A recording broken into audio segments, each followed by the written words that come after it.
Hello, in this tutorial we are going to visualize pulmonary embolism signs on ECG. Now, for the pulmonary embolism sign on ECG, what you have to note is that there are typical signs on the signs that usually occur in pulmonary embolism, and there are signs which are pathognomonic. Is it clear? So the signs that usually occur or frequently occur on ECG, is it clear? The first sign that frequently occur on ECG is sinus tachycardia. Is it clear? And you already know how to evaluate for sinus tachycardia. That's the first sign that frequently occur on ECG. Second sign that frequently occur on ECG is a right axis deviation, and you already know how to measure a right axis deviation. Is it clear?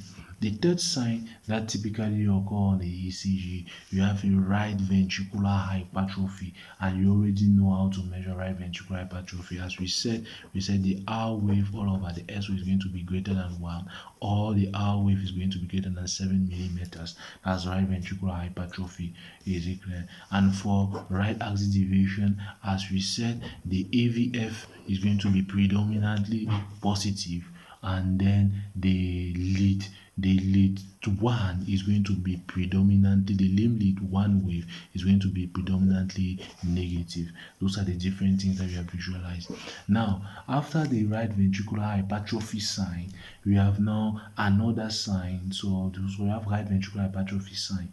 Is it clear? Now, another sign that you have to know in a case of a pulmonary embolism. So all these right atrial, we have another sign. The fourth sign is the right bundle branch block sign. Is it clear? Right bundle branch block sign. Is it clear? Generally, the right bundle branch block sign, we have already seen the sign of right bundle branch block, and it is also associated with pulmonary embolism. Is it clear? So those are the different things that you have to note. Generally, the right atrial, the right axis deviation, right ventricular hypertrophy, and right bundle branch, all these signs are called just signs of right ventricular strain. Is it clear? All these are signs of right ventricular strain, telling you that the right ventricle is trying to push blood against the pressure, that is against the occlusion from the blood clot in the pulmonary embolism.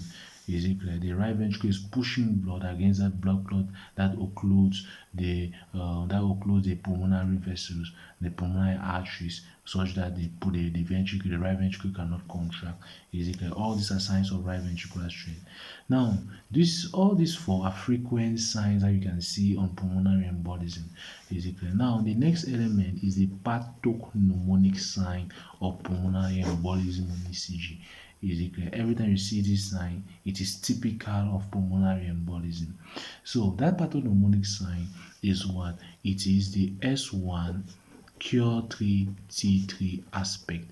It is called the McGinn sign. Is it clear? So when you see this McGinn sign, which is the S1 Cure3T3 aspect, is going to be showing you definitely pulmonary embolism. Now, S1, that one corresponds to limb lead 1. The Cure3, that 3 corresponds to limb lead 3, and that T3 corresponds to limb lead 3.